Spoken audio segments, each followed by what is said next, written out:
students, myself Pallavi Anand. Today we gonna discuss science for class 4. As we have discussed in our previous video, chapter 2, part 1, plants habitat. If you have not checked the video, please go and check it. This is the second part of plants habitat, chapter 2, class 4, science. Now, in our previous video, we already have discussed what do you mean by habitats, what are the adaptation, what are the land plants, what are the water plants, what are the some special plants. So, habitats, we have already discussed how the plants grow in their environments, how they adapt to their environments, how they adjust with the special features, and how they develop some special features to cope up with the environment. These all we have already discussed in our previous video. So, today we will discuss the terrestrial or land plants in details. Terrestrial or land plants are the plants which grow on the land area, either on the mountains or on a marshy area or on the sea coast, wherever they all are together known as terrestrial or land plants. Terrestrial or land plants are of different types. Some of them are growing in a mountain region, some of them are growing in a plain region, some of them are growing in a coastal area, some of the land plants are growing in a desert area, some are growing in a marshy area, some of the plants are growing in a rainy area, heavy rainfall area. So, one by one we will discuss each part. First of the terrestrial we will discuss is the hilly or mountain plants. The plants which grow or the plants which adapt themselves in the mountain range can be termed as a mountain region plants. The features of these plants are, the mountain plants are cone in shape. They are in shape of cone. They are in a shape of cone shaped plant. These are in a shape of cone, because on the mountains there are heavy snowfalls sometimes.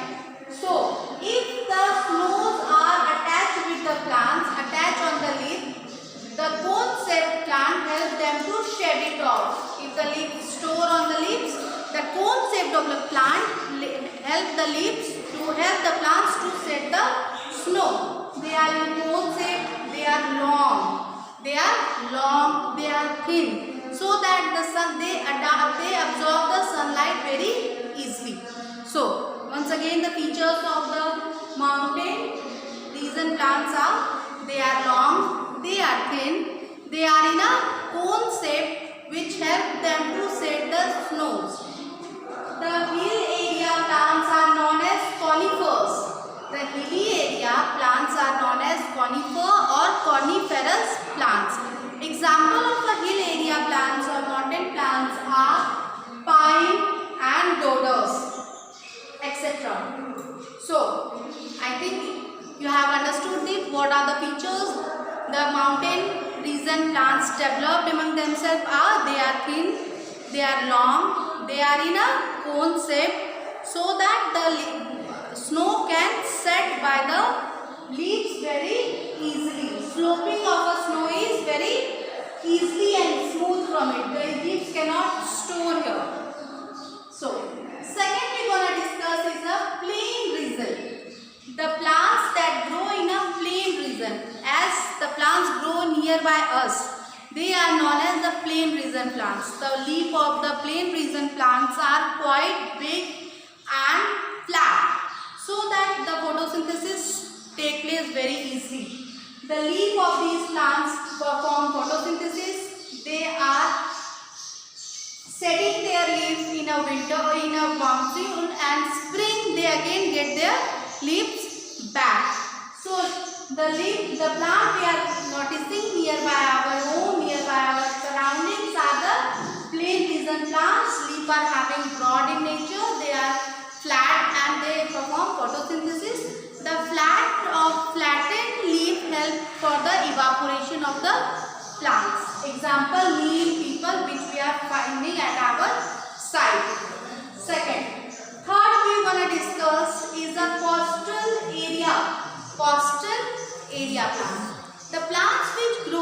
the sea coast. You have visited to the many sea coast area, and the plant which are growing near the sea coast are known as the coastal area plant. You have seen coconuts. Have you seen coconuts? You have find out coconuts near the sea coast because coconuts are growing well. They can nourish themselves well near the sea coast because they adapt to the salty water. You know that the water of a sea or water of a ocean are the very salty in nature. So coconut are very commonly grown in that coastal area because they are adapted to the salty water. They can grow well in a salty water. In a coastal area, the climate was very hot and humid. Near the coastal area, the climates are very hot and humid, and the leaves grown in a coastal area are rubber, coconut. Some small are like pepper and rice. These all are growing, sugarcane in a coastal area, but the most commonly coconut are found in the coastal area. Once again, the plants which grow near the sea coast can be termed as coastal area plants. For example, coconut. The fourth we are going to discuss today is a desert plant. Have you seen the desert plant? How many of you have seen the desert plant? Yes, that is cactus. You all of you have seen the cactus. In most of the desert plants, there are spines. There are pointed spines present. The leaves of the desert plant are reduced to the spines. Spines because the loss of water is less. If the leaf is in a broad, if there is a broad leaves, the loss of water will be more, is it? If the leaf is broad, big, the loss of water will also be more. But if the leaves are in a spine form, in a form of spine, if the leaves are in a form of spines, so the loss of water is less. As in a desert area, the waters are not commonly found. It's very lack of water. So what desert plants have adapted, what desert plants have done, leaves are modified into spines. And you have seen cactus. In cactus, if you have seen the stem, this is the stem of the cactus. This is the stem. And these are spines. Spines. If you have seen the leaves of the cactus, they are thick. They are thick and massy. Have you seen? Because they prepare their food in the stem. In cactus, the foods are prepared in stem. Please note it down. In cactus, foods are prepared and stored in stem. That's why the stem become thick and massy. The root of the cactus plant are very long. The roots of the cactus plants are very long because the root digged under the soil and penetrating here and there in search of water. The root of the desert plants are long in search of water. They penetrate inside the soil, inside the desert and search for the water. I hope you have understood up to the desert plant. Next we are going to discuss is marshy area plant. The plants that grow in a marshy areas are known as mangroves. The plants that grow in a marshy area are known as mangroves.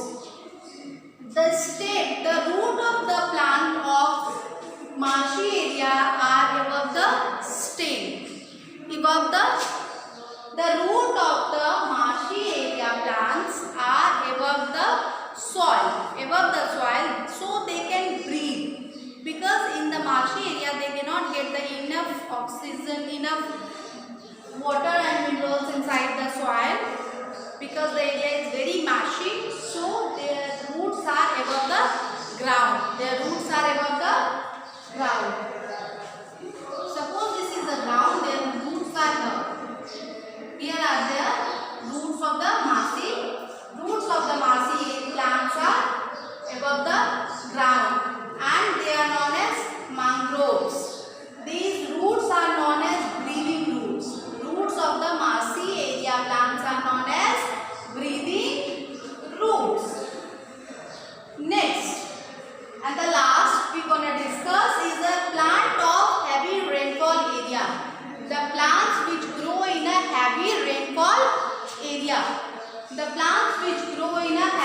rainfall area.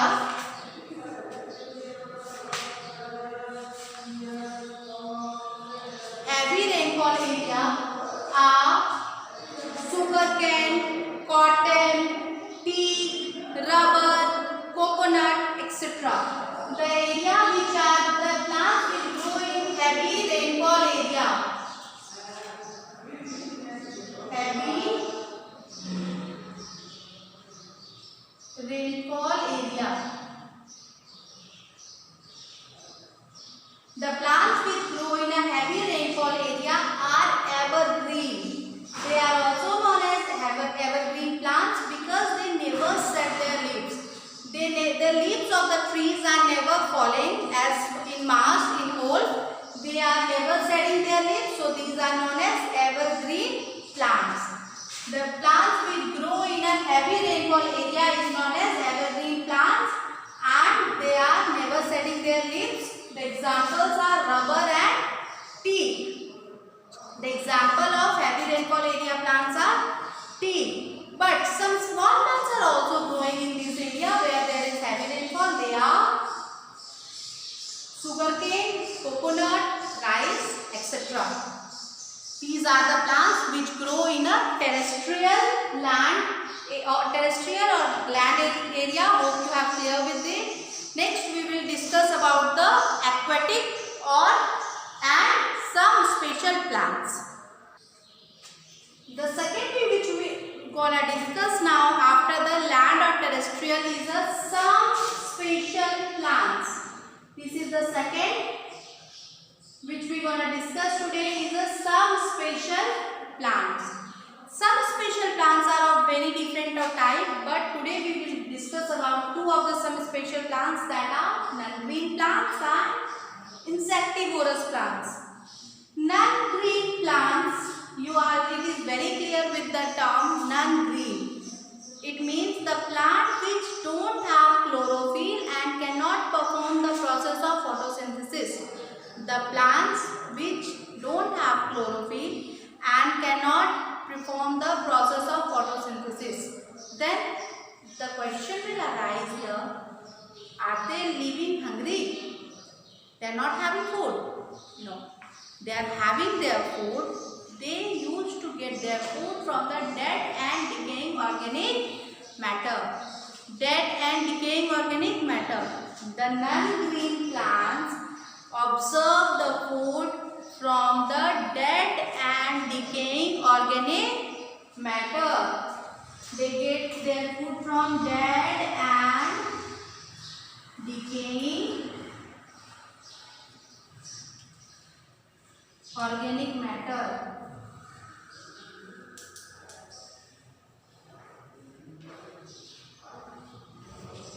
The examples of the non-green plants are mushrooms, molds, fungi, yeast. You have seen your mom is making cake and all. This is used to give pizza, yeast. That is a good example of non-green plants.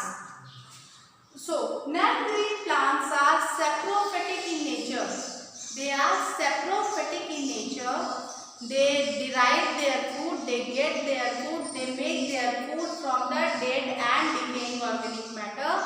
You have seen mushroom at your village. You might have seen there are rotten roots are been kept. The mushrooms used to grow there. In the rotten wood, straw, their mushrooms are grown and they get their food from that rotten part. They absorb the thing from that rotten part and they grow and they are known as non-green plants. Second option is mold. You have seen mold. Third is you have seen that fungus in the bread. If you have noticed at your home, bread becoming greenish in color. The bread which you will keep for 3 and 4 days in a moist area or 2-3 days also in a moist area, some greenish appearance present there. Green type something will appear on the top of the bread. Have you seen? Just you notice it. You will find if you will keep a bread outside the refrigerator in a moist place, you will find some green part, green fungus available on the bread. That is the non-green plants. That is the that green turns into black letter, and that is the non-green plants available on the bread, mushrooms, etc. are the examples of non-green plants. They get what they do. They secrete the digestive juice on the rotten part or the place where they are sitting, and they absorb the nutrients from there, and they nourish their body, and that help in their growth and development of non-green plants. Second point is they are saprophytic in nature. Third are the examples: mushroom, molds, fungus, etc. The second which we are going to discuss is the insectivorous plants. Insectivorous plants are also very special. Insectivorous plants are also very special plants. They are also getting their food by the process of photosynthesis. Insectivorous plants are the plants which are green in color and making the food by the process of photosynthesis. But they don't have the nitrogenous compound in it. They lack the nitrogenous compound. And to meet their nitrogenous compound requirement, nourishment, they are getting one third of the food they are making by themselves, but the little amount which they are not making by themselves, which they cannot make by themselves, what they do, they get that food by the small insects. What the insectivorous plants? Insectivorous you will see very clear with the term name. Insect and vorous. Insect means insect and vorous means eating type. Insect eating plants are known as insectivorous plants. The plants which eat insects to meet their requirements of nutrition is insectivorous plants. The example of insectivorous plants are pitcher plants and Venus flytraps. Venus flytraps are the type of leaf in which so many trapping things are there. If the insects come and sit here, these leaves are getting closed. The leaves get closed and the insect trapped inside the hair. This type how the Venus flytrap work. And inside they secrete digestive juice and digest the insect. Second is a pitcher plant. Pitcher means pot which we are using at our home to keep water. You are having pitcher at your home to keep the water cool. Okay? Now, pitcher plants also have air inside and filled with nectar. And this is filled with nectar. Lots many nectars are there. And the leaves are in the shape of pitcher. And one lead is here. One lead is also here. As the insect come to suck the nectar, as the insect come to get the nectar, from here, what they drop inside and being trapped by the hair. And this lead closes, and the lead of the pitcher plant closed, and the insect was trapped inside the pitcher. And the pitcher secrete the digestive juice and digest the insect in whole, and they meet the requirements of their nutrients required by their body, which they cannot get by the process of photosynthesis. So insectivorous plants get their nitrogenous food by this process. I hope you have understood up to here. Next we are going to discuss about